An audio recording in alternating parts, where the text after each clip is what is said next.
Can you feel where the wind is? Can you feel it through all of the windows inside this room? 'Cause I wanna touch you, baby, and I wanna feel you too. I wanna see the sunrise on your sins, just me and you. Light it on the run. Let's make love tonight. Make it up, fall in love, try. Baby, I'm with you, but you'll never be alone. I'll be with you from dusk till dawn. I'll be with you from dusk till dawn. Maybe I'm right here, I'll hold you when things go wrong. I'll be with you from dusk till dawn. I'll be with you from dusk till dawn. Baby, I'm right here. Gotta give love to your body. It's only you that can stop it. Gotta give love to your body. It's only you that can stop it. Gotta give love to your body. It's only you that can stop it. Gotta give love to your body. Gotta give love to your body. But you'll never be alone. I'll be with you from dusk till dawn. I'll be with you from dusk till dawn. Baby, I'm right here. I'll hold you when things go wrong. I'll be with you from dusk till dawn. I'll be with you from dusk till dawn. Baby, I'm right here.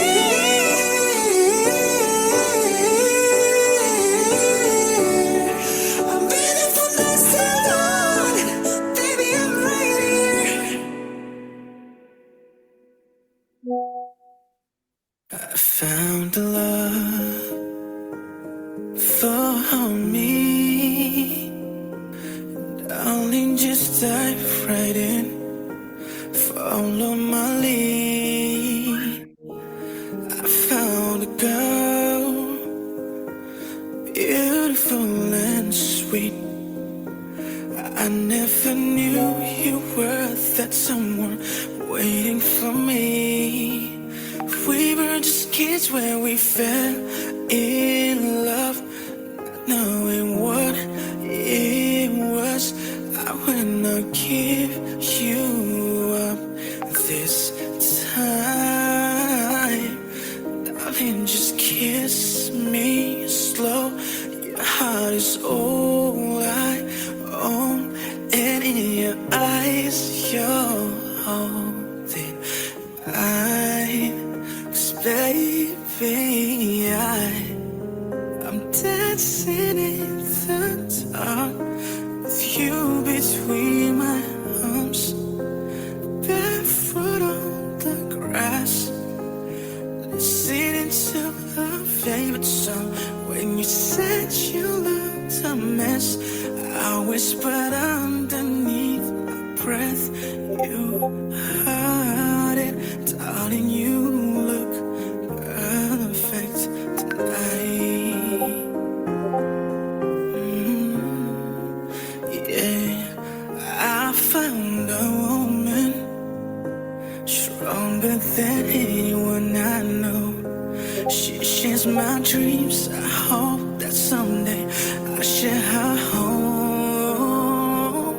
I found love to carry more than just my secrets, to carry love, to carry children of our own. We are still kids, but we're so in love, fighting against all odds. I know we'll be alright this time. Darling, just hold my hand, be my girl, I'll be your man. I see my future.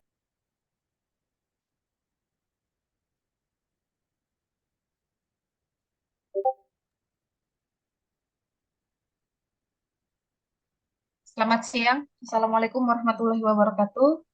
Silakan open kameranya, saya mau ambil gambar ya.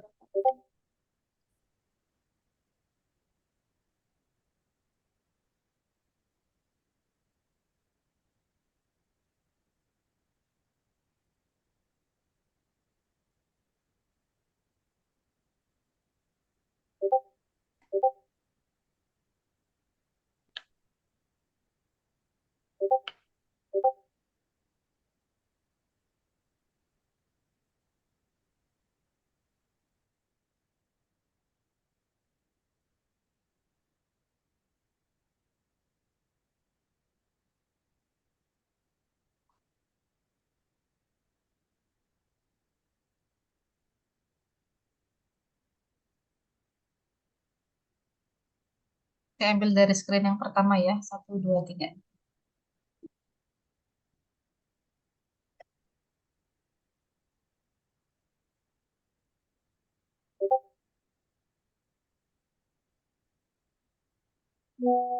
Screen yang kedua, 1, 2, 3.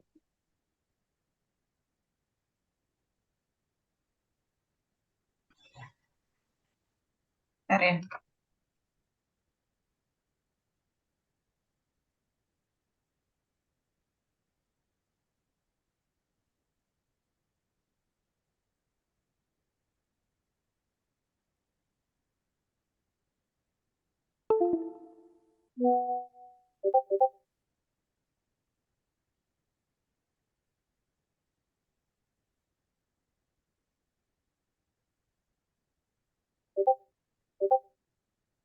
Screen yang ketiga ya, 1, 2, 3.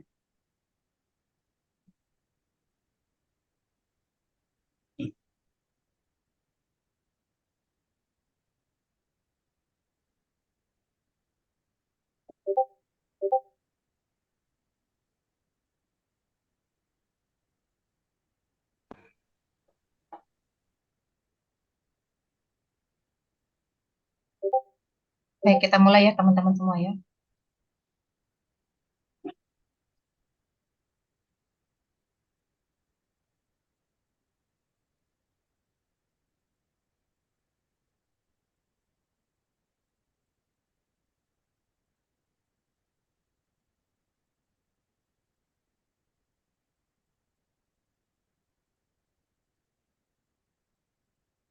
Nah, kita mulai di pertemuan hari ini kita akan membahas tentang pengenalan sistem komputer, include di dalamnya tentang komponen sistem komputer ya. Jadi ini ada 2 materi yang saya gabung. Nah, seperti yang kita bahas di minggu sebelumnya tentang sistem informasi itu kan berasal dari 2 buah kata ya, sistem dan informasi, di mana setiap katanya itu kan punya makna yang terpisah, gitu ya. Nah, sama halnya dengan sistem komputer. Jadi, dia juga merupakan gabungan dari 2 buah kata, sistem dan komputer.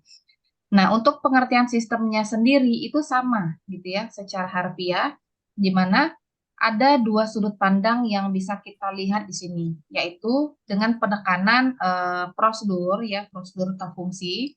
Kemudian yang berikutnya dari sisi elemen. Ada yang masih ingat nggak kemarin apa pengertian sistem? Sistemnya saja. Ada yang masih ingat? Sistem itu apa sih? Silakan dijawab teman-teman. Komponen, ya, Bu. Bu. Hilya ya. Iya. Sistem itu merupakan kumpulan elemen yang saling berhubungan atau berinteraksi untuk mencapai tujuan atau fungsi tertentu, Ibu. Oke. Jadi Hilya bilang nih bahwa sistem itu adalah gabungan gitu ya, langkah-langkah prosedur di mana setiap langkah dan prosedur itu ada elemen yang terlibat di dalamnya, di mana elemen-elemen tersebut juga yang melaksanakan fungsi dan prosedur tersebut, gitu ya. Kemudian komputer, ada yang tahu komputer itu apa? Silahkan, Saya, Bu. Fircan. Izin Oke, jawab, Bu. tadi masuk ke kelas sebelumnya ya? Iya, Bu. Saya gabung cuman di pertengahan doang, Bu. Habis itu Oh, keluar. baik. Boleh. Silakan, Izin jawab. Fircan. Komputer itu apa? Ya, izin jawab, Bu. Komputer itu kayak perangkat elektronik yang bisa menerima, menyimpan, dan memproses data menjadi informasi, bukan, Bu? Oke, good. Jadi, menurut Fircan ya, komputer itu adalah sekumpulan perangkat. Jadi, nggak cuma satu, yaitu monitornya doang gitu ya. Nggak cuma satu CPU-nya doang, tapi komputer itu adalah seperangkat alat gitu ya, di mana di dalamnya itu terdapat inputannya, ada alat untuk pemrosesannya, kemudian ada juga alat untuk mengeluarkan hasil outputnya, gitu ya. Nah, sekarang kita bahas lebih dalam terkait dengan komputer. Karena goal dari pertemuan hari ini adalah kalian diharapkan ya sebagai seorang IT mampu memahami komputer secara utuh itu apa, gitu ya. Jadi bagi kalian yang mungkin saat ini merasa komputer tuh ya PC Bu gitu ya, atau ya laptop gitu ya. Nah, nanti setelah pertemuan ini diharapkan kalian tahu realnya komputer itu apa. Oke, nah sekarang kita bahas pendahuluan dulu ya. Zaman sekarang kan udah semuanya tuh otomatis ya, terkomputerisasi. Dan semua hal itu pasti sangat berkaitan dengan yang namanya sistem komputer. Artinya semua elemen, semua lini gitu ya, kehidupan di masyarakat itu semuanya sudah menggunakan basis komputer. Nah, teknologi komputer ini adalah salah satu saja ya, berarti kan ada banyak yang lainnya. Adalah salah satu komponen yang dapat digunakan dalam pengelolaan informasi dalam bisnis. Contohnya di sebuah perusahaan BUMN gitu ya, apa sih teknologi komputer yang dipakai? Misalnya di dalamnya input ada servernya gitu ya, kemudian ada client servernya gitu ya, kemudian ada penggunaan basis datanya dan lain sebagainya. Kemudian include juga di dalamnya ada sistem informasi yang terimplementasi di situ. Nah, sekarang kita bahas tentang komputer ya, karena kalau secara sistem kita udah tahu ya bahwa dia merupakan langkah-langkah, prosedur-prosedur, intinya itu ada step by step yang harus kita lakukan untuk mencapai satu tujuan tertentu, di mana untuk mencapai tujuan tertentu ada elemen-elemen yang terlibat di dalamnya. Nah, kalau kita gabungkan dia dengan sistem komputer, elemennya itu apa? Yaitu ada yang namanya tadi input device-nya, proses device-nya, dan output device gitu ya. Device itu alat gitu ya, atau perangkat. Nah, jadi teman-teman harus tahu ya, komputer realnya itu adalah to compute. To compute itu apa artinya? Alat hitung. Jadi, si komputer ini memang pertama kali dibuat, dia itu hanya sebagai alat hitung. Alat hitung apa? Dulu kan besok yang kita belajar nih minggu depannya terkait dengan sejarah komputer ya. Nah, dulu pertama kali dia ini dibuat, gitu ya, memang untuk menghitung berapa sih jarak yang harus ditempuh sebuah peluru agar sampai kepada sasaran. Jadi perhitungan-perhitungan seperti itulah yang memang awal mulainya dibuat sebuah si komputer ini, gitu ya. Jadi kalau kayak yang kalian rasakan sekarang gitu ya, 1+1 prosesnya cepat dan lain sebagainya. Nah, dulu untuk memproses 1+1 itu butuh effort yang luar biasa gitu ya, dengan menggunakan sebuah mesin komputer. Nah, kemudian di sini dikatakan nih, komputer ini punya peranan penting dalam sistem pengolahan data elektronik. Kemudian komputer juga disebut sebagai alat pengolahan data. Betul. Kenapa dia disebut sebagai alat pengolahan data? Karena fungsi dia ini adalah untuk menghitung atau to compute.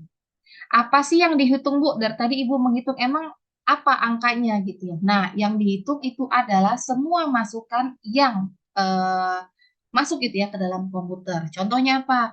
Suara saya, gambar gitu ya, kemudian tulisan, kemudian apalagi ya kayak misalnya respon media, cara ngeklik, cuman ngeklik like dan lain sebagainya kan itu juga dikatakan sebagai sebuah inputan.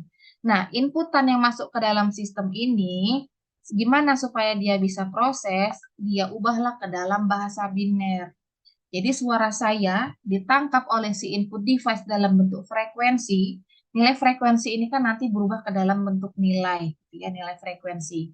Nilai frekuensi inilah nanti yang akan diubah sedemikian rupa sehingga nantinya ada bahasa mesin, gitu ya, ada terjemahan bahasa mesinnya di situ. Sepertinya kan di minggu lalu saya udah bilang ya bahwa ketika kita ingin berkomunikasi dengan orang lain agar lebih memahami atau sama-sama paham, kan kita harus tahu dulu bahasanya kan. Kayak misalnya saya sekarang lagi ngomong dengan kalian, lagi ceramah gitu ya terkait materi ini. Kalian mengerti apa yang saya sampaikan gitu ya. Kenapa? Karena kita punya satu bahasa yang sama, bahasa Indonesia.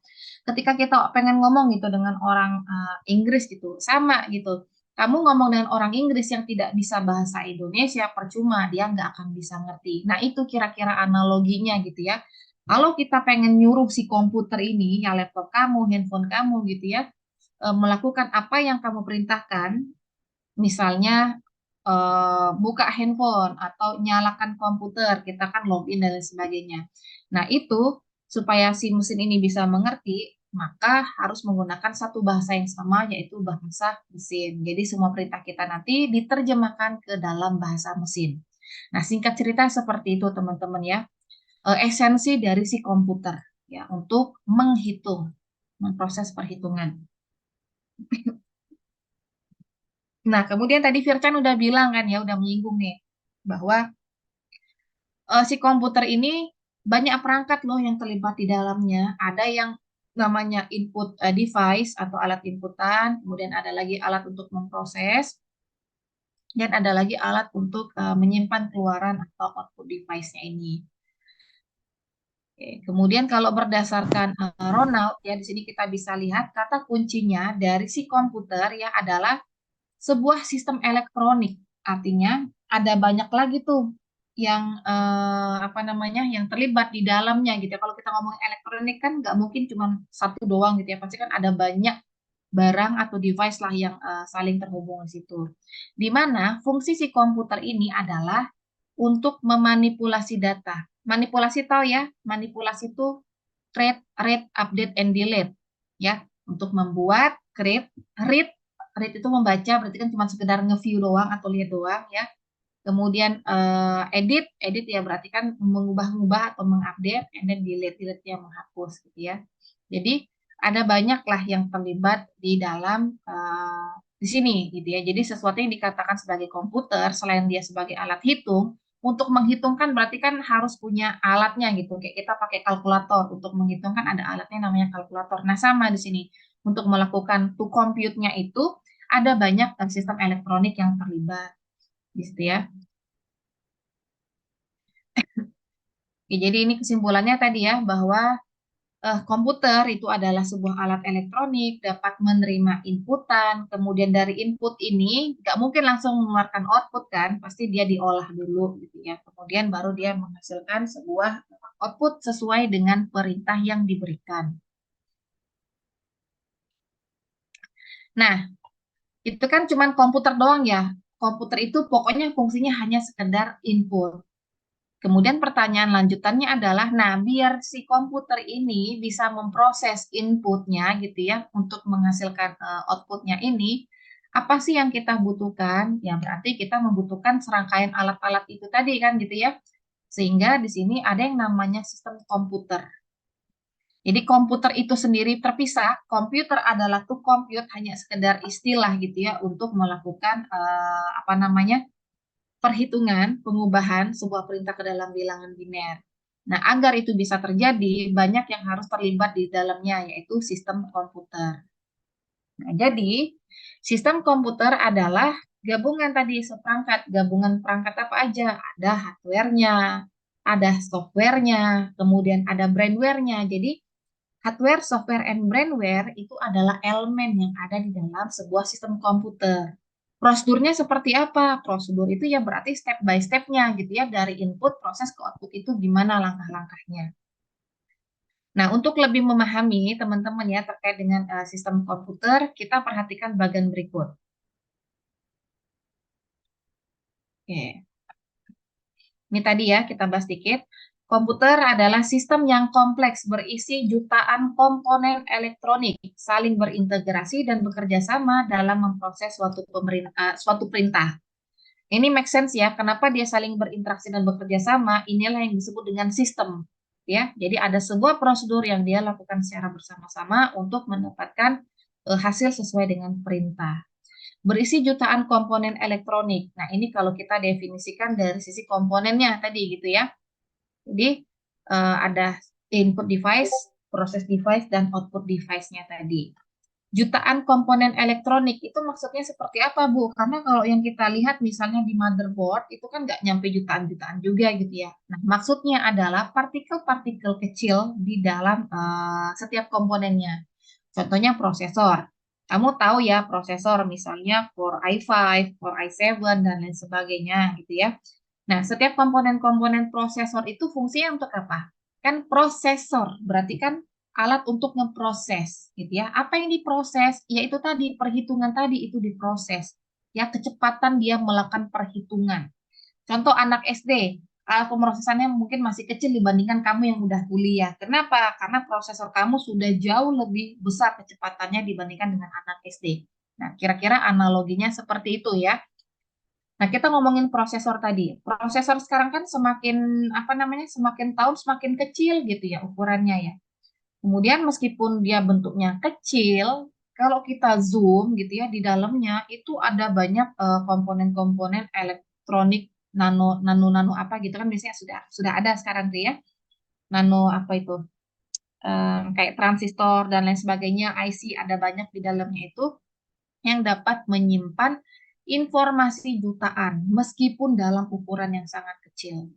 Nanti di materi perkembangan komputer, kalian akan bisa melihat gitu ya. Komputer zaman dulu yang pertama kali itu bentuknya seperti apa sih? Kalau bisa saya kasih gambaran, komputer pertama kali ada gitu ya. Ukurannya itu sebesar ruangan gitu ya, sebesar ruangan ya ruangan bola lah gitu, pokoknya cukup besar sekali.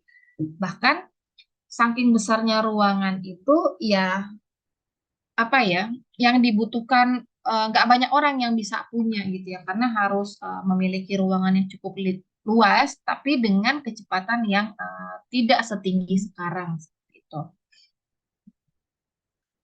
Nah, kemudian berikutnya nah ini tadi ya skema komputer ya secara garis besar. Jadi sebelum kita memasuki lebih dalam ke sistem komputernya, better kita tahu dulu gitu ya apa namanya breakdown-nya dari setiap skema komputer ini.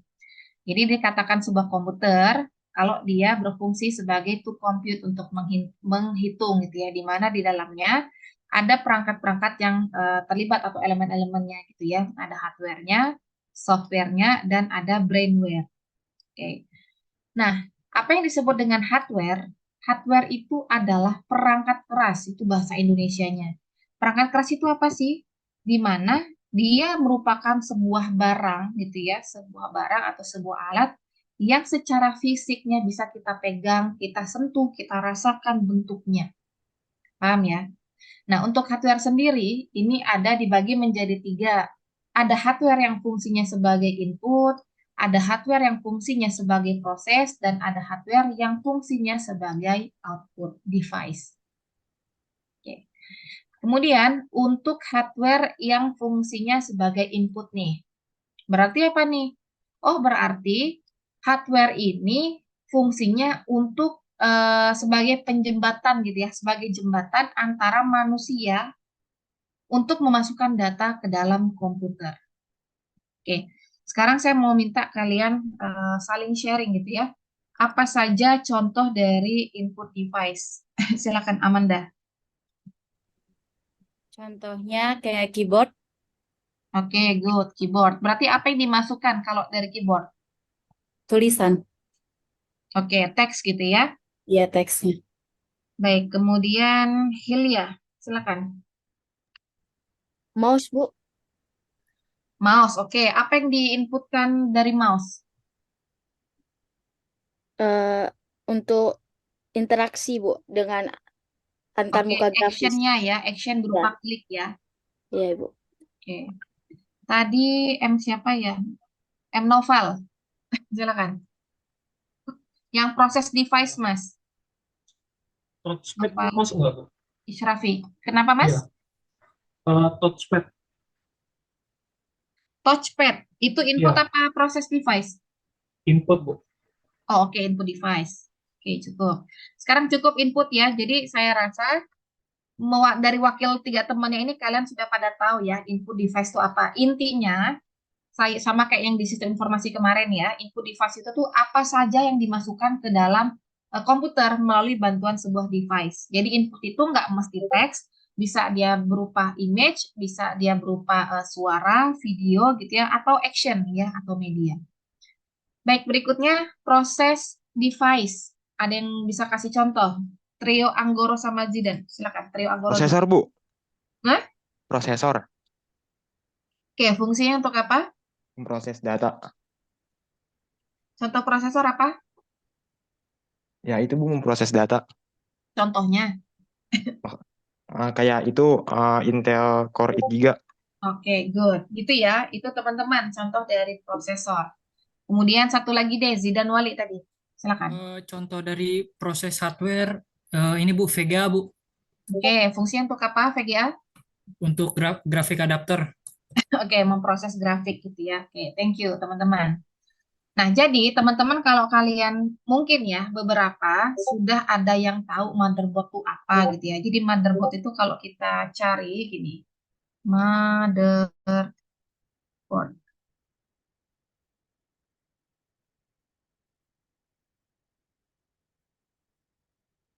Nah, gini.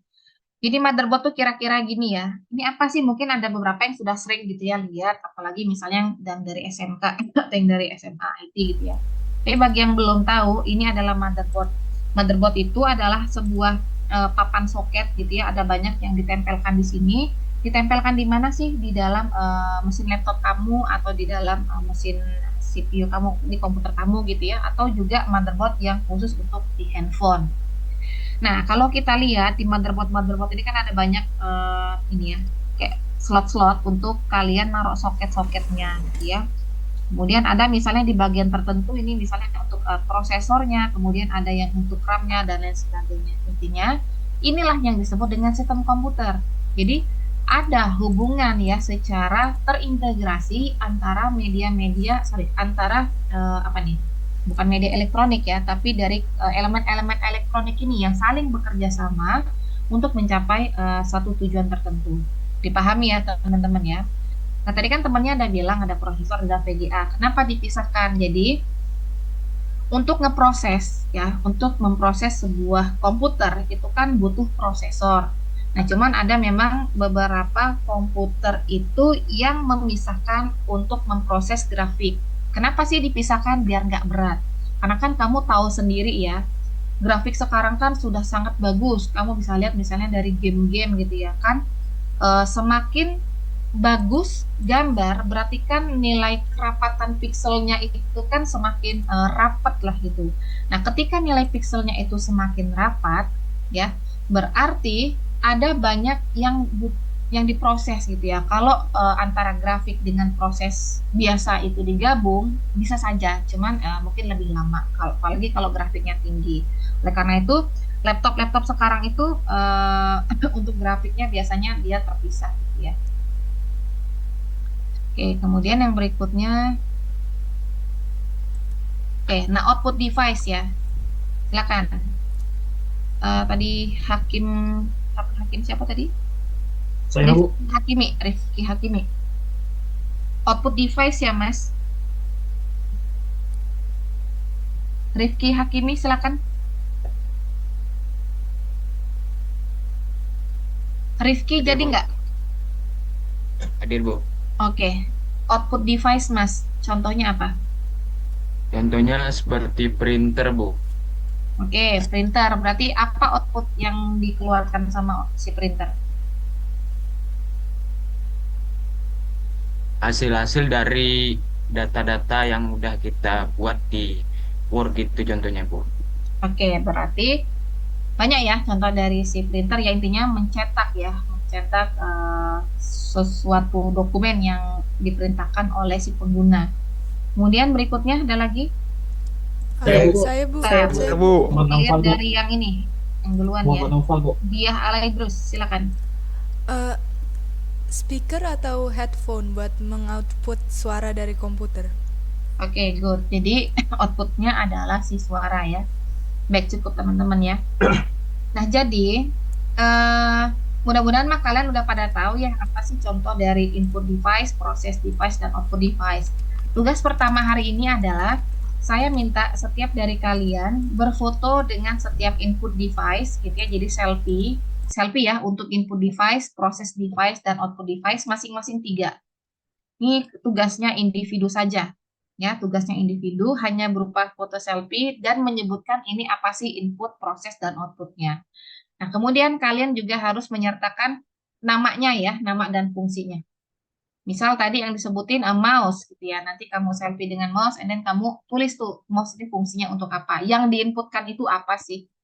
Jadi tolong tuliskan kenapa itu disebut sebagai proses device, apa yang diproses gitu ya. Kalau disebut sebagai input device, apa yang diinputkan ke dalam sistem. Paham ya teman-teman ya? Nah, satu device itu nilainya 10, jadi kalau jawab 5 ya cuma 50 nilainya. Dikumpulkan tidak usah ada format nama file karena kan di LMS dikumpulkannya, saya langsung menilai nanti di situ. Kemudian di Word mau di PDF boleh, bebas. Kalau saya tidak ada ketentuan, yang penting ada nama kamu, ya. Kemudian ada jawaban dari tugasnya. Kita lanjut ya di software. Nah, ini bedanya. Kalau di hardware, ini kan barangnya bisa kita pegang nih, gitu kan? Tapi kalau di software, barangnya tidak bisa kita pegang secara fisik, itu tidak bisa kita sentuh dan tidak bisa kita rasakan. Tapi secara manfaatnya, secara visualnya kita bisa lihat. Contoh yang kita pakai sekarang Zoom, ya. Zoom ini adalah contoh dari sebuah software, ya. Jadi software itu apa sih? Software itu adalah program komputer yang berisi suatu perintah untuk menyelesaikan atau untuk menjalankan tujuan tertentu, ya. Jadi kan pasti dia di coding gitu kan ya. Tujuannya apa? Tujuannya adalah agar antar pengguna bisa saling berkomunikasi via video atau via suara saja. Gitu ya. Banyaklah fungsi dari Zoom kalau kita mau menjabarkan definisinya secara lengkap. Nah, di software ini teman-teman ya, ini ada 3 pembagian ya. Ada sistem operasi, ada bahasa pemrograman, kemudian ada lagi yang namanya program paket. Sistem operasi itu kalian ada yang tahu nggak? Jadi sistem operasi adalah sebuah software yang digunakan untuk mengatur gitu ya, mengatur jalannya proses yang ada di sistem komputer kita ini, sistem operasi. Nah, contoh sistem operasi apa? Ada yang tahu nggak? Silakan. Saya Microsoft, Bu. Bu. Saya Bu. Saya, Bu. Eh, siapa nih? Amanda sudah. Yang belum ya. Akbar tadi, silakan. M. Akbar. Ini Bu contohnya Bu. Akbar Ini Ramadan. Windows. Oke. Windows apa contohnya? Windows 7 Bu. Oke. Betul ya. Jadi contohnya Windows 7, Linux ya, kemudian ya versi-versi Windows sebelum-sebelumnya gitu ya. Android di handphone kalian kan juga OS gitu ya. Nah, itu sama. Itu contoh dari sistem operasi. Pertanyaan saya, kalau nggak ada sistem operasi, apakah bisa jalan komputer tersebut? Tidak. Tidak, Kenapa Bu. Amanda? Tidak, Bu. Tidak, Kenapa Ibu. Amanda? Tidak, Ibu. Ya, kenapa Amanda? Karena tidak ada yang memprosesnya Bu. Kontrolnya ya. Yang Jadi kan ngontrolnya. sistem operation ya, sebuah Iya. sistem yang digunakan untuk mengoperasikan sebuah komputer. Jadi kalau dia nggak ada, ya nggak bisa gitu. Karena untuk nginstal software itu butuh sistem operasinya dulu. Paham ya teman-teman ya? Nah, tadi saya udah bilang nih di kelas sebelumnya, kalian sebagai anak IT bisa loh sebetulnya bisnis, karena kan orang taunya yang namanya IT itu bisa segalanya gitu ya, apalagi yang berhubungan dengan komputer. Kayak misalnya saya dulu waktu jadi anak S1 gitu, tahu saya kuliah IT itu berbondong-bondong gitu, tetangga pada ke rumah minta benerin. Jadi kayak semacam apa ya? Ya tukang reparasi lah gitu. Cuman maksud saya yang mau saya angkat di sini adalah ya nggak apa-apa, jadikan itu bahan latihan kamu gitu. Kalau memang kalian mau punya usaha di situ sambil mencari uang gitu ya, kecil-kecilan buka usaha reparasi atau install-install, itu bisa dilakukan sama kalian. Even if kalian belum selesai nih semester satunya, sudah mau mulai buka sekarang, ya boleh aja, bisa aja gitu ya. Jadi apa yang enggak. Nah, kemudian yang berikutnya di bahasa pemrograman ya. Ya. Bahasa pemrograman ini apa sih? Jadi software ini kan perangkat lunak ya. Perangkat lunak ini kan berisi program komputer di mana program komputer tersebut dibuat sesuai dengan fungsinya nih. Nah, kalau bahasa pemrograman ya berarti memang ada software khusus ya yang dipakai untuk ngoding, untuk membuat program. Jadi kayak sebuah program untuk membuat program, ngerti nggak? Jadi ada sebuah software ya yang digunakan untuk membuat software lagi. Kayak misalnya kalian pakai apa nih sekarang dengan Bu Sri? Pakai Borland ya? Atau pakai apa gitu? Dengan Pak Amir pakai apa? Saya nggak tahu ya. Notepad, Bu. C++ Pakai C++, Bu, pakai pakai C++ C++, dan Bu. Notepad Ya, Bu. itu kan bahasa Plus Bu. pemrogramannya C++. Nama softwarenya apa? Notepad Bu. Bu. Notepad++. Plus Bu.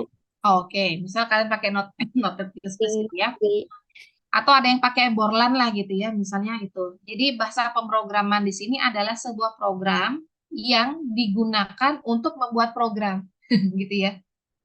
Jadi kayak rekursif lah gitu, sebuah program yang membuat sebuah program. Nah, bahasa pemrograman ini ada banyak teman-teman. Ya, nanti kita akan bahas lebih rinci apa sih bahasa pemrograman. Jangan sampai kamu kan orang IT, bakal membuat software yang bagus-bagus nantinya gitu ya, tapi nggak tahu nih esensi bahasa pemrograman itu apa fungsinya. Nah, ini benar-benar basic IT, paling nggak kamu harus tahu gitu ya, dan pengetahuan ini pun nantinya bisa kamu sharing ke adik-adik kamu atau ke saudara, bahkan ke orang tua gitu ya. Nanti gini kita bahas lebih lanjut. Nah, kemudian ada lagi program paket. Nah, program paket ini maksudnya ya kumpulan program aja gitu ya. Contohnya kayak Office, Microsoft Office. Office kan ada banyak tuh, ada yang Word, ada yang Excel, ada yang PPT, kemudian ada Access dan lain sebagainya. Itu namanya program paket. Gitu ya, teman-teman ya. Nah, kemudian bagian komputer ya, elemen komputer yang lain itu ada brainware. Brainware itu maksudnya adalah manusianya atau orangnya yang mengendalikan. Nah, macam-macam nih brainware-nya. Ada yang dia sebagai operator, ada yang dia sebagai programmer, ada yang dia sebagai sistem analis, ada yang dia sebagai desainer, dan lain-lain. Jadi kalau kita ngomongin brainware ya itu ada banyak sekali. Nah, sekarang saya mau bahas sedikit sebelum ke bahasa pemrograman ya. Membahas sedikit tentang sistem komputer. Nggak dikit sih, membahas banyak ya tentang sistem komputer. Oke, ini adalah bagian sistem komputer. Tadi kita udah bahas ya, sistem itu apa, komputernya sendiri apa, to compute tadi ya, untuk alat hitung. Terus sistem komputer tuh apa ya. Jadi kalau lihat gambarnya kan udah ya, motherboard. Oke, kalau lihat gambarnya udah ya, ini adalah satu sistem komputer secara utuh kalau kita lihat secara visual. Nah, tapi ini kalau kita lihat secara bagian ya teman-teman ya. Oke, kita mulai ya, bismillah. Kemarin kayaknya di pertemuan 1, 2 gitu saya udah bilang ya, bahwa kita itu akan belajar daleman dari sistem. Gimana caranya ketika saya mengetik huruf A, ya, kemudian di monitor juga akan tampil huruf A. Itu proses di dalamnya itu seperti apa? Nah, proses di dalamnya itu bisa kita lihat gambaran dari sini, ya, dari bagian ini, ya. Pertama nih, input device nih. Kita tadi misalnya ketik pakai keyboard kan, ketik misalnya huruf A, oke, huruf A.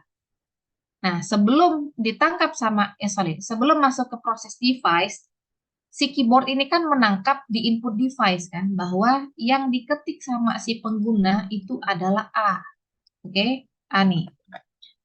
Nah, sekarang sebelum masuk ke proses, ya untuk dikomputekan atau diubah ke dalam bahasa mesin, kita harus tahu dulu bilangan ASCII. Berikut adalah bilangan ASCII.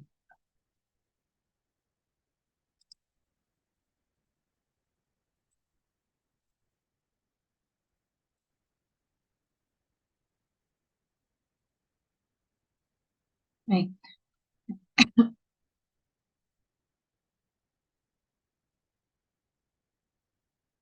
Bentar ya.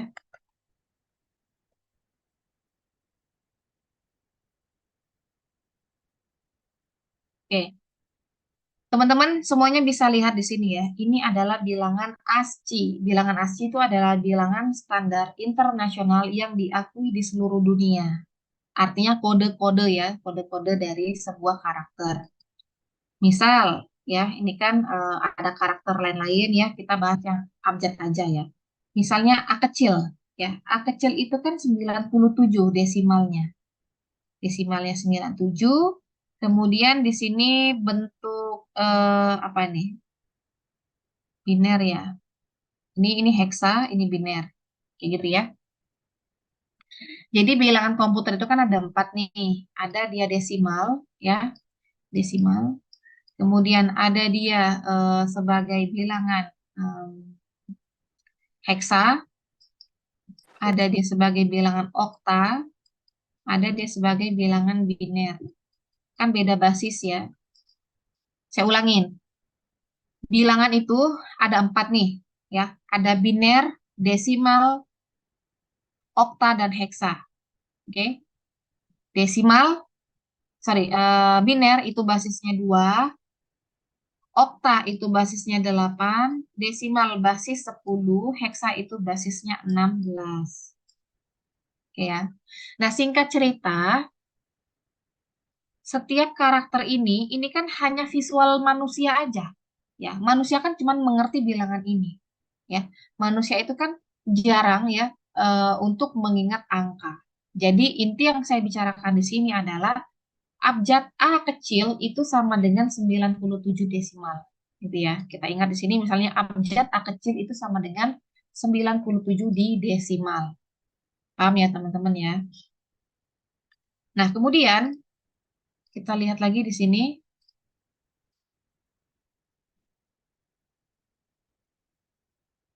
Tadi keyboard, kita ketik huruf A, ditangkap ya, yang diketik tersebut ditangkap di proses device, kemudian di proses device ini ditangkap untuk dilanjutkan di memori.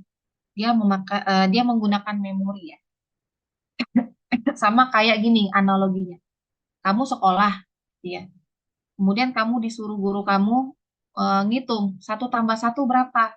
Kan pasti kamu punya buku dulu kan, ada buku yang kamu pakai sementara untuk mencatat 1 tambah 1 berapa ya gitu. Atau misalnya 2, 7, 6 dibagi 5. Kan pasti kamu butuh buku catatan dulu kan untuk melakukan perhitungan ini. Nah, itu analoginya dari dilimpahkan ke memori ya. Jadi memori ini nanti ada 2, ada RAM, ada ROM. Oke. Kalau RAM ini adalah random access memory, artinya memorinya itu cuma sifatnya sementara. Jadi ini adalah sebagai penyedia tempat sementara pada saat kita melakukan perhitungan, itu RAM. Yang artinya kalau dayanya mati atau laptopnya mati gitu ya, apa yang ada di RAM itu kehapus semua, balik ke 0 lagi. Jadi benar-benar dia tuh kayak oret-oretan aja lah gitu ya, tempat penampungan penyimpanan data sementara itu di RAM. Paham ya? Tadi A, kemudian di proses ini kan dia 97 ya. Tempat ngitungnya nanti itu tempat naruh tempatnya gitu ya, tempat proses perhitungan itu nanti di RAM. Nah, kemudian dari memori dia akan membagi ya prosesnya ini mau kemana nih. Kalau yang diproses itu berupa aritmatika, dia akan dilemparkan ke ALU, Arithmetic Logic Unit, gitu ya, ke ALU-nya. Tapi kalau yang diproses itu bukan perhitungan, maka dia cuma sampai ke kontrol unitnya aja. Gitu ya, sampai ke kontrol unitnya aja. Karena yang saya ketik adalah A, kemudian yang nampil ke layar itu adalah A, berarti saya tidak ke CU. Kita tidak ke ALU ya, tapi ke CU. Paham ya teman-teman ya? Nah, nanti dari kontrol unit ini diubahlah nih si angka 97 ini ke dalam bilangan biner, ya. Coba saya share sebentar, share ulang ya.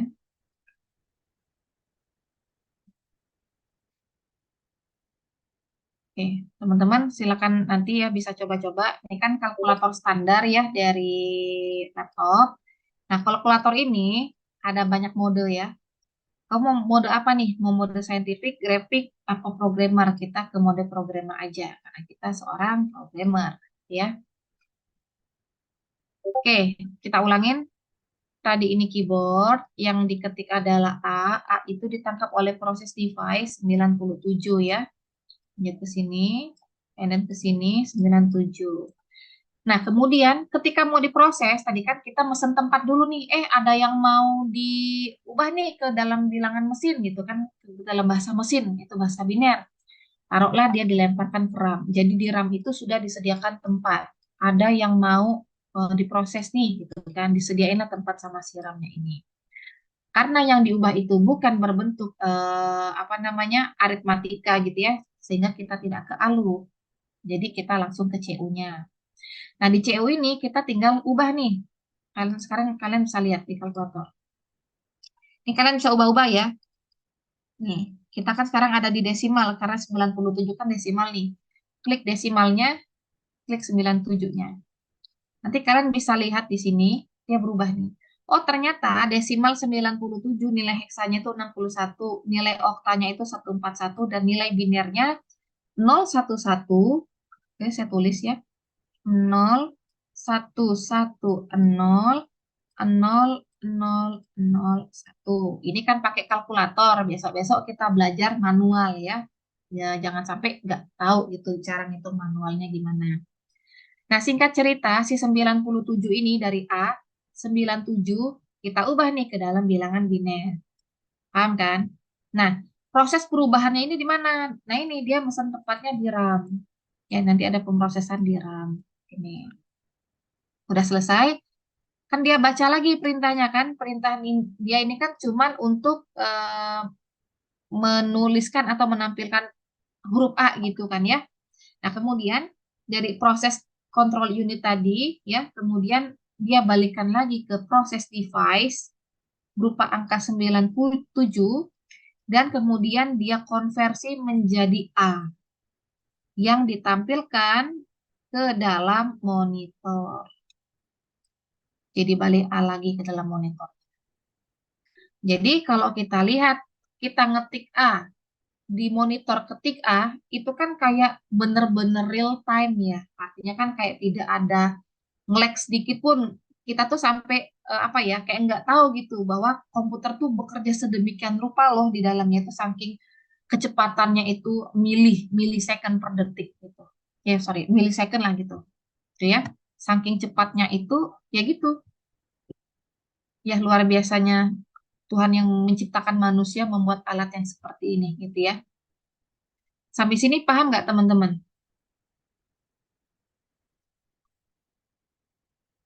Sampai sini paham tidak? Paham, Bu. Paham, Bu. Paham, Bu. Iya. Paham, Bu. Baik, terima kasih. Jadi, ingat ya, RAM itu adalah random access memory, tempat penyimpanan sementara yang disebut juga dengan volatile, artinya yaitu tadi tempat penyimpanan sementara. Terus Bu, kok di sini ada ROM? ROM ini apa? Jadi kalau ROM ini kalau kita lihat ya, ini kepanjangannya adalah read only memory. Artinya apa? Read only, berarti ya cuman buat dibaca aja, cuman buat dipakai. Nah, biasanya setiap komputer, setiap alat elektronik ya, dia kan punya ROM. ROM ini adalah program bawaan pabrik. Jadi udah nggak bisa kita apa-apain. Jadi kita tuh cuma bisa ngerit aja, intinya tinggal pakai aja gitu ya, read only memory. Fungsi ROM ini untuk apa? Jadi dia tuh program besarnya gitu ya, program intinya. Jadi ada sebuah program yang dipakai untuk menghidupkan si hardware-nya.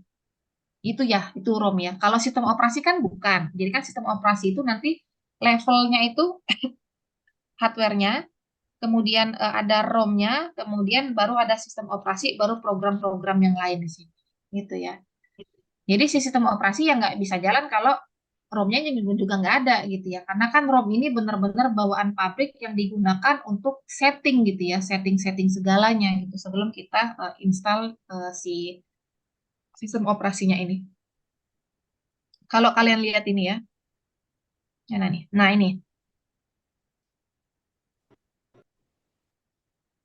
Oke.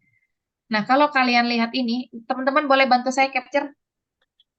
Capture taruh di grup ya, ini ya. Siapapun, terserah. Minta tolong.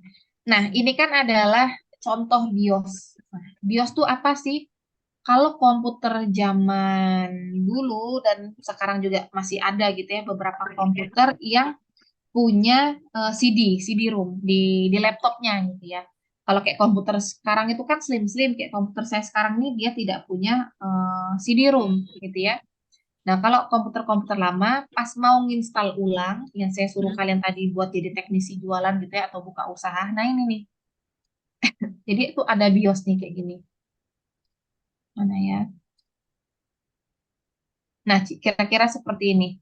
Ini BIOS ya. Jadi masuk ke sistem. Biasanya kalau orang ngomong tuh masuk ke sistem tuh berarti ke BIOS-nya. Ini ya. Nah, ini disimpannya di ROM, read only memory. Jadi kita ini nggak bisa ngapa-apain. Jadi kita tinggal pakai aja nih yang ada di sini. Biar bisa jalan lah gitu ya program-program yang mau kita pakai. Ini sistem bootingnya lah gitu ya. Nah, kemudian ini tadi kan, itu tadi ROM udah ya, memori. Jadi kapan Bu kita pakai ROM ya? Kita pakai ROM pas mau ngebooting aja gitu. Pas kita jalan sekarang pun ya ROM-nya ya tetap di situ-situ aja gitu ya, nggak diapa-apain. Nah, kemudian tadi kan saya bilang nih bahwa ketika kita menginputkan sesuatu ke dalam sistem itu kan ditangkap oleh proses device, kemudian dilakukan to compute. To compute-nya itu ya yang di sini ya, ini to compute-nya itu di sini ya, mengubah dia ke dalam bilangan mesin tadi, bahasa mesin. Nah, di RAM ini kan tadi saya bilang ada suatu tempat di komputer yang kalau kita gambarkan secara visual itu adalah ada kerangka-kerangka penyimpanan. Nah, contohnya kayak gini nih bentuk visualnya. Nah, ini. Jadi ini adalah bentuk visual kita ya untuk melihat isi memori. Artinya yang merah-merah itu misalnya yang terpakai, yang hijau itu yang masih available. Gitu ya teman-teman ya. Nah, kalian kan sekarang sudah belajar Alpro nih. Beberapa Alpro itu kan pasti sudah belajar yang namanya deklarasi variabel kan. Misal ada integer A ya. Kemudian ada float B misalnya gitu. Nah, integer A, float B itu fungsinya apa sih? Kan kamu udah belajar coding kan, tapi kamu harus tahu teman-teman nih esensinya apa. Jadi singkat cerita nih, kalau kita analogikan, integer itu kayak ukuran ruangan yang kita butuhkan. A ini adalah nama si pemakainya, ya.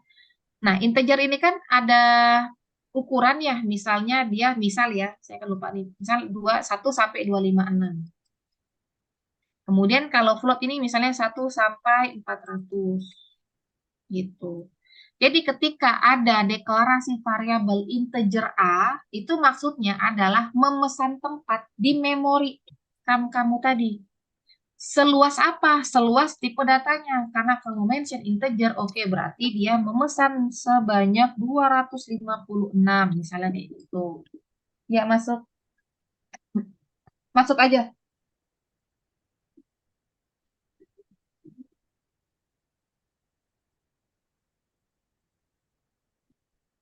Oke ya, saya lanjutkan. Memesan tempat sebanyak 256 ini ya.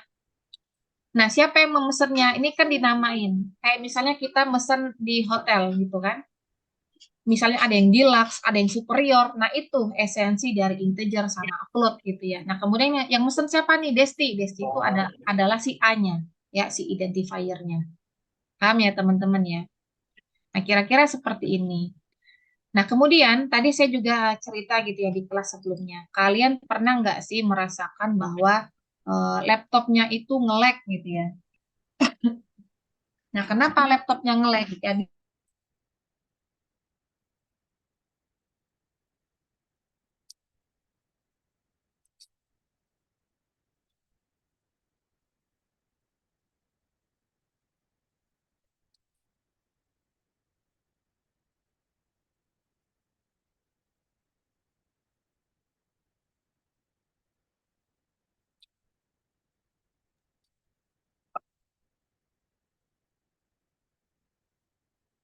Ya, gitu. Pokoknya eh si service OS-nya sendiri itu sudah berat. Coba ya, sekarang saya buka Control Alt Delete. Kamu bisa coba juga gitu ya. Control Alt Delete and then kamu ambil Task Manager. Oke? Nah, teman-teman bisa lihat di sini. Kalian lihat apa nih? Lihat PDF saya atau lihat Task Manager? Task manajernya juga, Bu. Oke. Task Manager, Bu.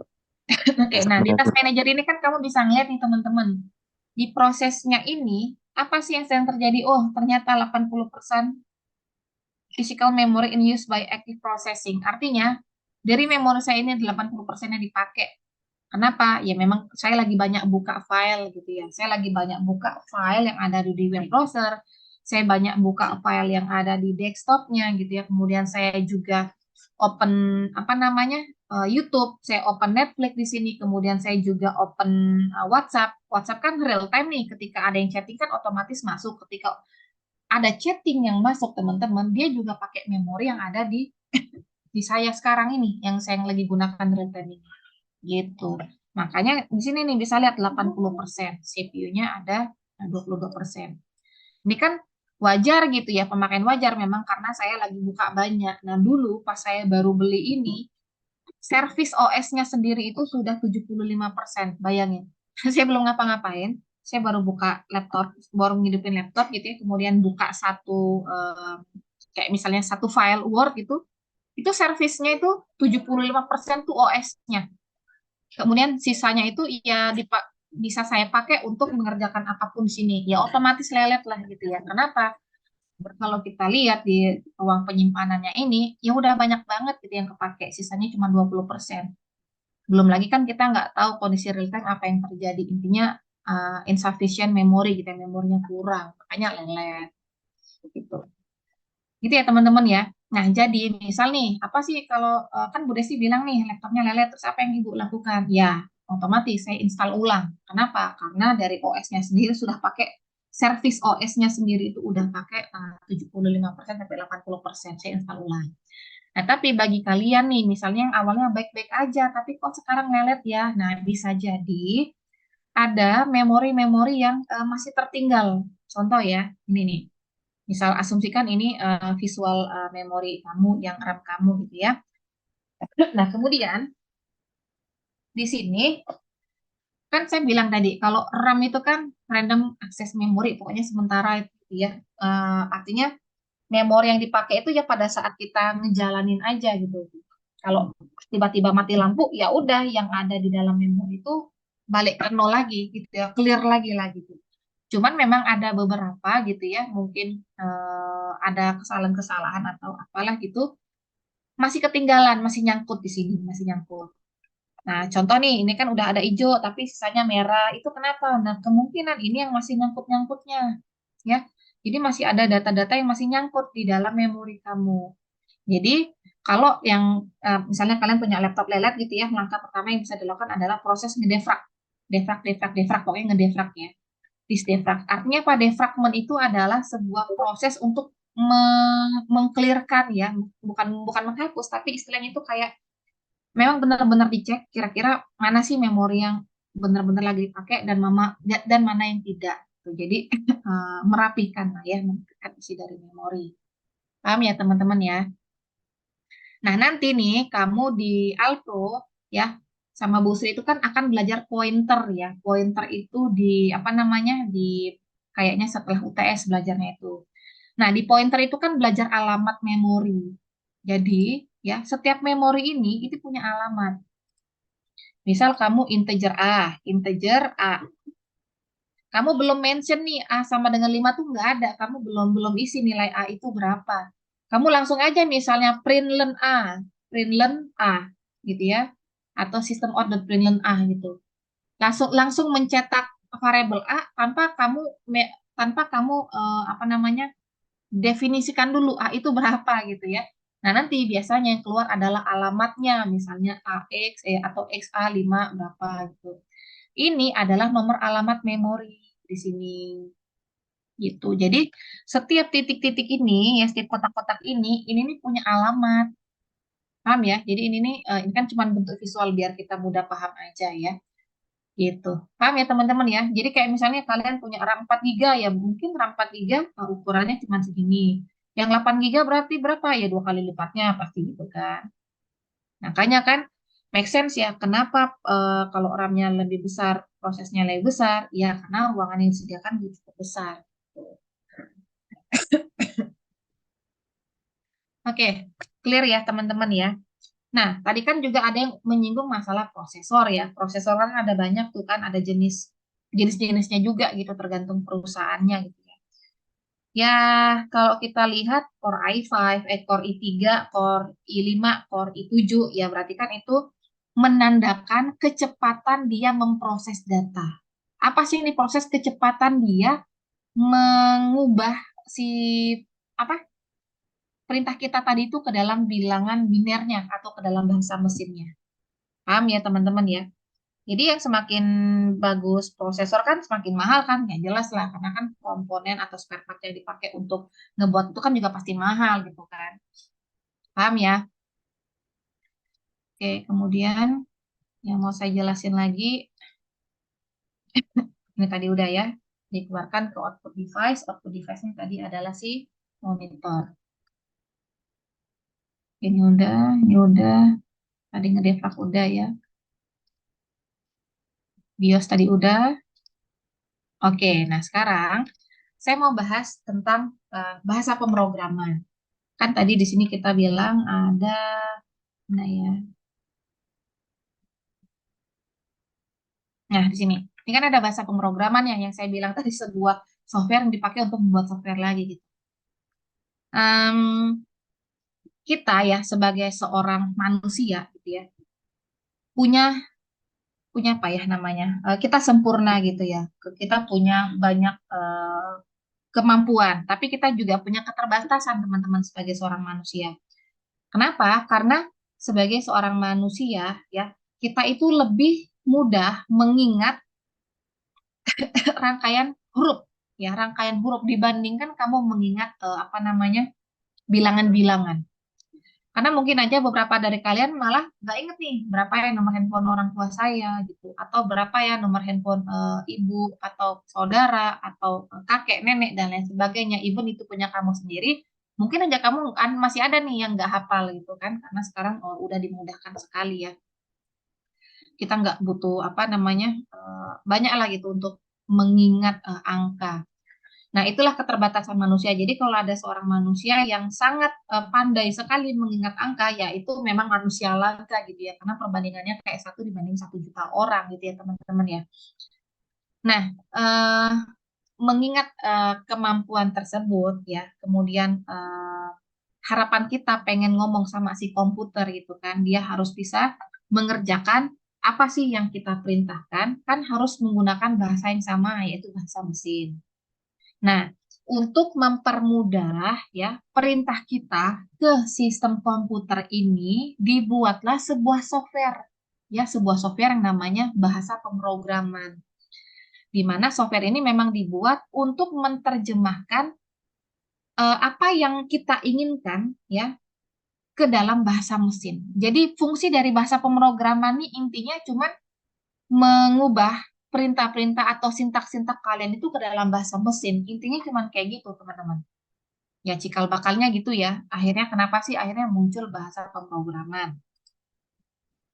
Nah, waktu pertama kali si bahasa pemrograman ini muncul, ya, kan kalau kita belajar tadi komputer kan cuma sebagai alat menghitung ya, yang ruangannya benar-benar dibutuhkan ruangan yang sangat besar gitu ya, nggak kayak sekarang bentuknya chip-chip apa yang berisi transistor, yang berisi IC yang ukurannya nano-nano gitu ya. Kalau dulu tuh nggak segitu, benar-benar pakai satu ruangan selapangan bola untuk satu komputer yang hanya bisa memproses sedikit saja gitu ya. Nah, atas dasar apa namanya ke kebutuhan ya, kebutuhan manusia yang kayaknya kok ini banget ya, maksudnya nggak efektif sekali ya. Sebentar ya.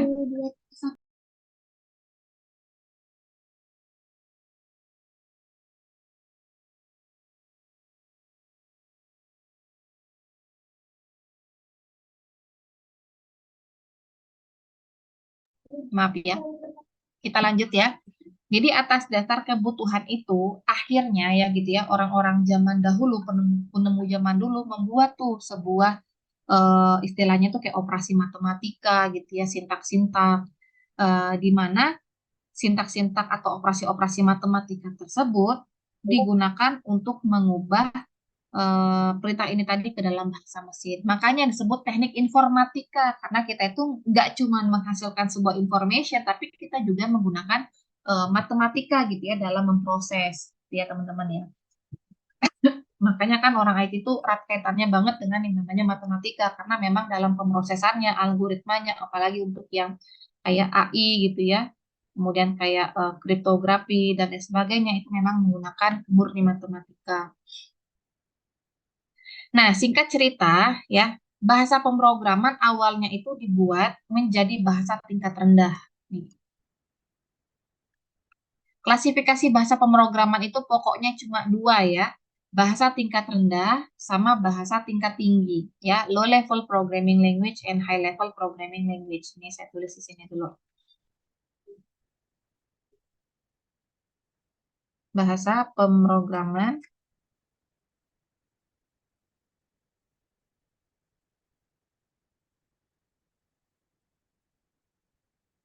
nah, jadi awalnya itu kan masih tingkat rendah dulu yang dibuat ya. Pokoknya pas masih buat-buat komputer, orang-orang penemu-penemu dulu tuh masih buat bahasa pemrograman tingkat rendah. Nah, level terendah itu apa? Manusia atau mesin? Level terendah itu apa? Manusia apa mesin? Manusia, Bu. Ya, Go, manusia, Bu. mesin dong. Manusia, Bu. Mesin. Mesin, oh Mesin. iya. Mesin. Masa tinggian Mesin. mesin dari kamu, orang kamu yang buat mesin. Gitu ya. Pokoknya lihat filosofinya aja. Kan kita manusia nih buat mesin kan. Ya berarti kan kita levelnya lebih tinggi dong dari mesin ya. Nah, jadi awal buat bahasa pemrograman itu adalah bahasa tingkat rendah. Maksudnya apa sih bahasa tingkat rendah? Maksudnya adalah sintak-sintaknya itu masih seperti bahasa mesin. Contohnya gini, ya. Jadi bahasa tingkat rendah itu dibagi menjadi dua ya, bahasa mesin dan bahasa assembly. Nah, bahasa mesin tuh yang kayak gini nih teman-teman, bahasa mesin X86. 8B5424408. Nah, kamu ngerti nggak ini nih maksudnya apa? Kamu nggak ngerti kan? Kenapa? Ya memang ini bukan bahasanya kita sebagai seorang manusia. Paham kan maksudnya ya? Jadi ini yang disebut dengan bahasa mesin. Oke? Ini bahasa mesin. Kalau kita terjemahkan, ini nih apa sih gitu ya? Kotak ini nih apa sih? Kotak ini nih adalah ini loh. Ya, ceritanya cuman untuk proses penambahan antara A ditambah B gitu. Paham ya? Jadi codingan ini itu sama aja kayak ini intinya. Dipaham ya? Nah, ini bahasa tingkat rendah ya, bahasa mesin. Jadi awal mulanya dibuat pemrograman itu bahasanya masih benar-benar terdiri dari bilangan heksa gitu ya. Terdiri dari bilangan heksa. Nah, cuman karena kebutuhan manusia itu meningkat, pengen apa ya yang namanya manusia kan pasti ya pengen lebih gitu kan ya. Padahal kita udah punya bahasa pemrograman ini gitu kan, tapi kayaknya masih kurang gitu karena kita sebagai seorang manusia nalurinya tuh sulit untuk mempelajari kode-kode kayak gini gitu kan. Nah, makanya akhirnya muncullah bahasa tingkat tinggi, teman-teman. Gitu ya cikal bakalnya ya. Terus bahasa tingkat tinggi itu berarti apa, Bu? Apakah bahasa sintak-sintaknya itu menyerupai bahasa manusia? Jawabannya iya. Jadi, bahasa tingkat tinggi adalah memang betul-betul bahasa pemrograman yang di mana sintak itu perintah ya. Sintak-sintaksnya atau codingan-codingannya gitu ya, memang benar-benar menggunakan bahasa manusia gitu. Nah, kalau kalian ngoding gitu ya, entah mungkin dari beberapa kalian di SMA-nya udah pernah ngoding lah gitu ya, pasti kalian cukup memahami dengan cepat. Karena apa? Karena sintak-sintaknya itu sudah menggunakan bahasa manusia. Memang bahasa manusia yang digunakan bukan bahasa Indonesia ya, tapi bahasa apa namanya? Standar internasional. Nah, standar internasional kan bahasa Inggris kan, makanya kalau kita ngoding itu kebanyakan bahasanya adalah bahasa Inggris. Kayak kamu sekarang sudah belajar apa nih? Void main gitu kan. Void itu kan juga ada arti kan, ada singkatan. Main itu kan berarti yang utama. Artinya apa? Sesuatu yang ditaruh di dalam metode void main itu adalah program utamanya gitu. Jadi yang akan run itu di void main-nya gitu. Terus misalnya mungkin kamu sekarang kan belum belajar kondisi if else ya. Nanti kamu akan belajar tuh sama Bu Sri atau sama Pak Amir. Ada if else gitu ya. If itu kan jika, else itu maka. Ya, jadi kan pokoknya tuh bahasa-bahasa manusia itu diinterpretasikan ke dalam sebuah sintak. Itulah bahasa tingkat tinggi. Paham ya teman-teman ya? Tuh sejarahnya nih, kamu orang IT nanti bakal buat software yang bagus gitu ya, mungkin akan buat software developer, tapi kamu harus tahu dulu basic dan sejarah kamu sebagai orang IT itu seperti apa. Oke, sekarang kita bahas bahasa tingkat tinggi nih. Nah, tadi kan ceritanya bahasa pemrograman ini dibuat untuk menerjemahkan ya sintak-sintak ini ke dalam bahasa mesin. Kalau bahasa tingkat rendah, dia automate dong. Ya, tadi kan udah ada bilangan heksa, nanti dari heksa itu tinggal diubah ke dalam bilangan biner. Apalagi tadi ada tingkat rendah itu kan ada dua ya, bahasa mesin sama bahasa assembly. Bahasa assembly itu biasanya dipakai oleh orang-orang yang buat robot, gitu ya. Kayak orang elektro, mesin tuh mungkin beberapa dari mereka pakainya bahasa assembly. Nah, dia nggak perlu lagi tuh apa namanya, eh, dia tidak butuh banyak effort ya, karena ya dari si hexa itu tinggal ubah aja ke biner, gitu ya, singkat cerita kayak gitu. Nah, kalau bahasa tingkat tinggi gimana gitu kan? Udah sintaknya pakai bahasanya manusia, oh berarti bahasa tingkat tinggi ini bahasa pemrogramannya yang akan mengubah, gitu ya, yang akan mengubah apa namanya sintak-sintak itu ke dalam bahasa mesin. Oke, sekarang kita mulai ya. Gimana cara mengubahnya? Jadi bahasa tingkat tinggi itu ada dibagi dua lagi nih. Dibagi dua itu berdasarkan cara mengubahnya ya. Ada yang disebut dengan interpreter, interpret, interpreter. Oke, ada yang disebut dengan compiler. Ya, penerjemahnya itu ada yang interpreter dan ada yang compiler, compiler. Oke, lanjut ya. Jadi, contoh bahasa pemrograman yang tergolong ke dalam interpreter adalah ini. Ada Basic, JavaScript, MATLAB, Perl, PHP, Lisp, ya, Ruby, Smalltalk, TCL, dan lain-lain. Ya, ini adalah bahasa tingkat tinggi yang cara penerjemahannya itu diinterpretasikan. Caranya gimana? Jadi biasanya kan kalau kita ngoding itu kan tinggal ngetik ya. Ngoding itu kan ngetik gitu kan, ngetik, ngetik. Nah, kalau interpreter, you nggak bisa ke row yang kedua selama row yang ke satu itu belum benar. Misalnya nih, ini kan kita ngoding di pertama. Nah, kalau interpreter, sebelum kita enter, ini dicek dulu teman-teman. Pokoknya setiap ketikan kita tuh diterjemahin. Ya, misal ya, saya lupa, kalau pakai MATLAB itu, apa ya, ya misal aja ya gini. Jadi setiap ketikan, setiap perintah itu diterjemahkan ke dalam bahasa mesin.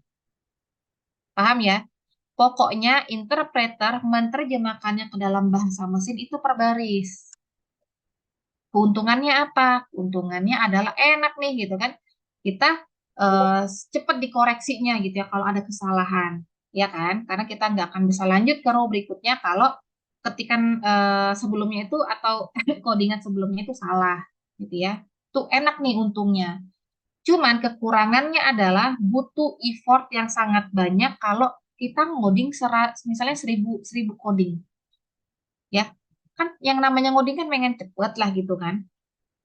Misalnya ngoding nih, kemudian salah nih, kita kan harus perbaiki dulu sampai benar gitu kan. Nah, terus kalau kita masih belum ketemu errornya di mana atau perasaan kita udah benar tapi kok salah gitu kan. Nah, itu kita nggak akan bisa lanjut ke baris berikutnya. Itu interpreter. Paham ya?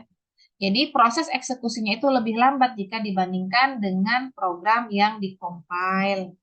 Cuman enaknya kita bisa langsung tahu apa kesalahannya. Paham ya? Itu interpreter. Pokoknya menerjemahkannya ke dalam bahasa mesin ya. Oke. Kemudian yang berikutnya ada yang namanya bahasa dikompilasi. Ya.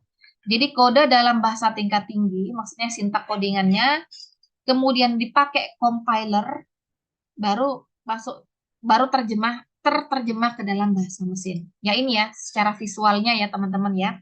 You ngoding, and then di compiler, ya di compiler tuh merangkum semuanya untuk diterjemahkan ke dalam bahasa mesin.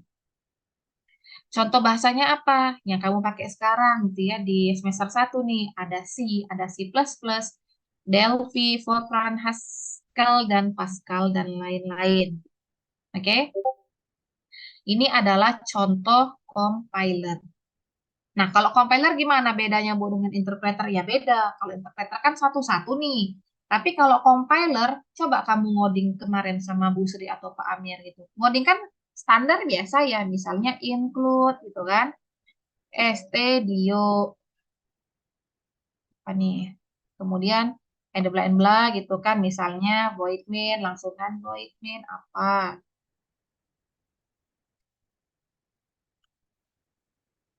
Oke, misalnya di sini integer A, B, gitu kan. Kemudian,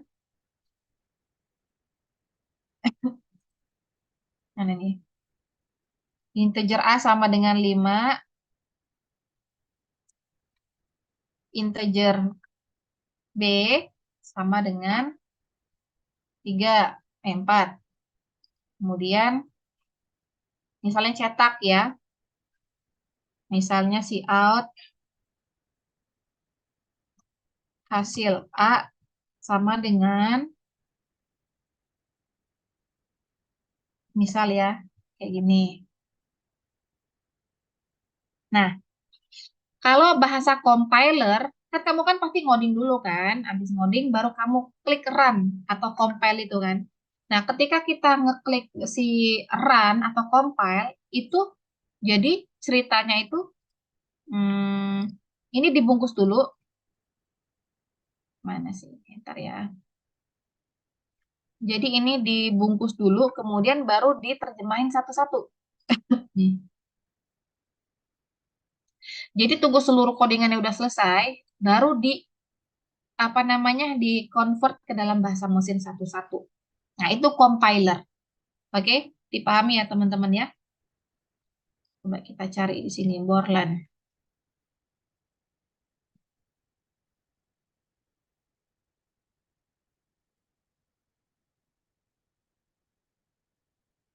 Nah, nih.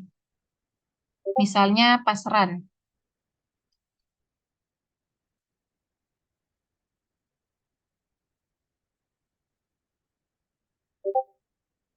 Ya, ini kan ada gambar apa nih? Petir ya. Petir ini kan run kan.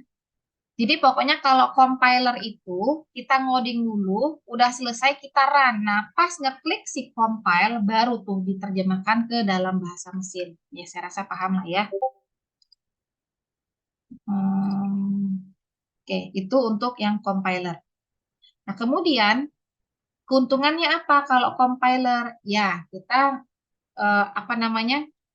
Komputasi waktu kita tuh pasti lebih sedikit dibandingkan kita pakai interpreter. Kenapa? Karena kita nggak payah-payah memperbaikin kesalahan dulu gitu ya. Kita coding dulu semuanya, kemudian baru kita run. Cuman kekurangannya adalah yaitu tadi kalau sini kita nggak bisa langsung tahu mana letak kesalahannya, gitu ya. Nah kemudian ada lagi yang terakhir ya keduanya nih, gabungan keduanya, interpreter dan compiler ya, dan compiler. Contoh bahasa pemrogramannya apa? Ada Java gitu ya. Sini kita bisa lihat. Nah, ini di bawah ya. Ada Java, Python, Groovy, C Sharp. C Sharp itu C Crash ya, sama Visual Basic dan lain-lain. Gitu ya teman-teman ya. Bu, terus kalau bahasa yang gabungan keduanya itu gimana? Jadi kalau kita pakai Java tuh ya teman-teman ya, kita ngoding nih, kita ngoding biasa gitu kan. Nah nanti kita ngoding gitu kan, misalnya ini rangkaian kerjanya, kita ngoding, ngoding, ngoding, ngoding, ngoding, ngoding. Nanti di sini dia langsung kasih notif kalau misalnya ada error atau dia ada warning gitu ya, dia langsung kasih warna di pinggirnya ini. Tapi masih bisa kita run. Ketika kita run, nanti dia juga kasih info salahnya di mana gitu. Itu ya kalau interpret dan compiler. Sampai sini paham teman-teman? terkait bahasa pemrograman? Oke. Paham, Bu. Paham, Bu. Paham, Bu. Oke, gitu ya. Jadi ingat ya, bahasa tingkat rendah esensinya adalah sintaks-sintaksnya masih mendekati bahasa mesin. Sedangkan bahasa tingkat tinggi, sintaks-sintaknya adalah sudah mendekati bahasa manusia, ya. Tapi pada intinya bahasa pemrograman ini untuk mengubah semua perintah ini ke dalam bahasa mesin. Kenapa diubah ke dalam bahasa mesin? Ya biar mesinnya ngerti, biar kamu nyuruh dia tapi eh, kita nggak pakai bahasa dia gitu kan. Ya percuma aja, dia juga nggak akan ngerti. Paham ya? Nah ini tolong di print screen dulu, taruh di grup ya. Siapa tadi yang bantuin saya?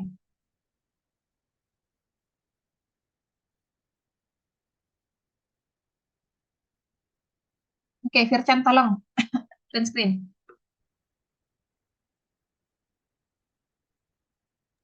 Ya Bu, maaf, kenapa? Tolong print screen ini taruh di grup lagi. Oke, sudah. Sama Rifki aja. Oke, thank you ya. Mau saya clear soalnya. Oke, paham ya teman-teman ya. Nah, sekarang kan kamu udah jadi anak IT nih. Kamu kan bakal jadi orang hebat nantinya gitu ya untuk ngoding kemana-mana. Apalagi codingan sekarang itu ya teman-teman, insya Allah lebih mudah gitu ya. Kenapa? Karena udah pakai framework, you nggak mesti belajar istilahnya itu detailnya lagi, nggak mesti apa namanya itu apa ya tadi tuh integer A berarti kamu tidak mesti mendeklarasikan variabel lagi sekarang tuh enggak. Jadi murni kamu bahasa C di semester 1 di semester 2 itu belajar logiknya dulu, logik awal sebelum kamu menggunakan yang lebih mudah nantinya di semester atas. Karena benar-benar sekarang itu udah pakai yang namanya framework, kamu nggak tahu lagi kayak misalnya nih ya, ada teman kamu misalnya orang ekonomi, dia pinter ngoding, oke dia pinter ngoding karena beberapa tools tuh udah banyak sekarang gitu ya, bisa langsung dipakai oleh jurusan apapun. Bedanya nanti dengan kamu, karena kamu punya keilmuan dari sisi IT-nya, you tahu nih harus ada yang namanya deklarasi variabel. Deklarasi variabel tuh apa sih fungsinya? Oh, untuk memesan tempat di memori. Kenapa sih fungsinya memesan tempat untuk di memori? Ya biar bisa diproses. Karena fungsi utama dari komputer adalah to compute. Pada intinya program itu adalah ya untuk diubah ke dalam bahasa mesin. Biar si mesin ini tahu apa yang kita inginkan dan dia bisa menjalankan apa yang kita perintahkan. Paham ya teman-teman ya? Nah, jadi singkat cerita seperti itu. Insya Allah di pertemuan berikutnya kita akan belajar ya cara mengkonversinya ya. Tadi saya udah kasih lihat tadi di kelas sebelumnya saya belum kasih lihat kayak gini nih. Eh, Memang sudah banyak lah ya apa namanya tools-tools yang bisa kita pakai untuk konversi, tapi kamu harus ngerti nih hitung manualnya seperti apa. Paham ya? Oke, ini saya rasa udah semua. Tugas pertama tadi sudah ya, tugasnya individu sendiri. Sekarang kita kuis. Ya, kuisnya di LMS. Saya siapkan sebentar. Jangan dibuka dulu, jangan diisi dulu ya. Karena tadi saya baru ngomong kuis, yang lain udah pada ngisi, jadi saya nggak bisa nambah soal.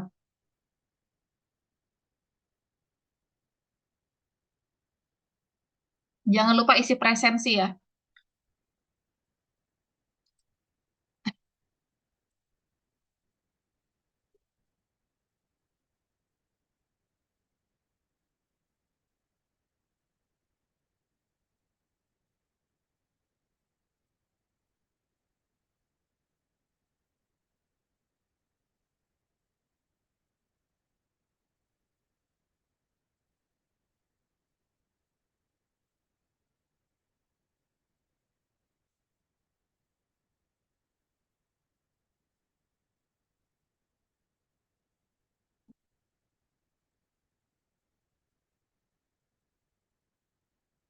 Kalian IMK A ya, IMK PTIA ya. Ya, Bu, kelas A.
Jangan dijawab dulu ya.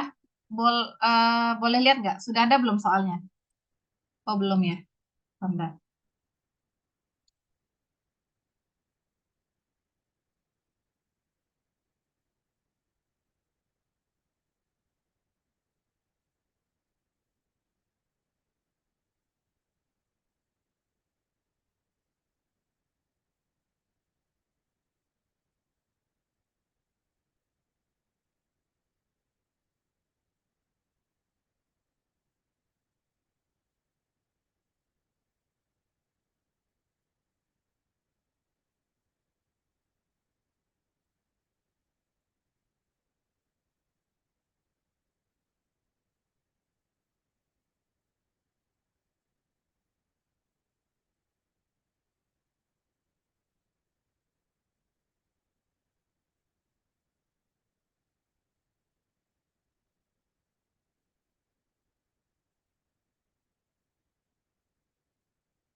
Oh, sudah ada yang nyoba ya?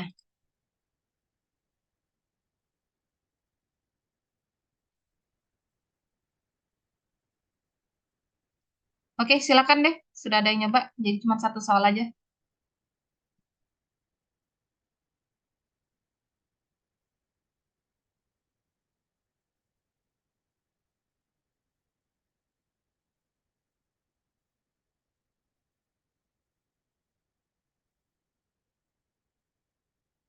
Baik, teman-teman, terima kasih ya. Silakan melanjutkan kuis. Jangan lupa tugasnya. Tugas saya itu deadline-nya selalu 1 minggu sebelum kuliah ya. Berarti setiap hari Selasa pukul 1.